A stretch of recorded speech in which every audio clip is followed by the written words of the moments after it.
নতুন পুলিশ নিয়োগ দিতে পারলেন না, তাহলে কি করলেন 1 বছর?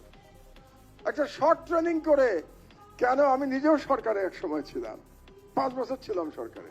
ওনাদের তো এখনো 1 বছর পূর্ণ হয়নি, আমি 5 বছর ছিলাম। তো আমি বুঝতে পারি না যে 1 বছরের মধ্যে শর্ট ট্রেনিং করে সারদাতে কেন 1000 পুলিশ অফিসার নতুন নিয়োগ দেওয়া গেল না? এটা এর কোনো ব্যাখ্যা কি? কি ব্যুরোক্রেটিক জটিলতা এখানে আমার জানা নাই। সদিচ্ছা থাকলে কেন পরের দিনই করা হলো না? কেন 7 দিনের মধ্যে করা হলো না?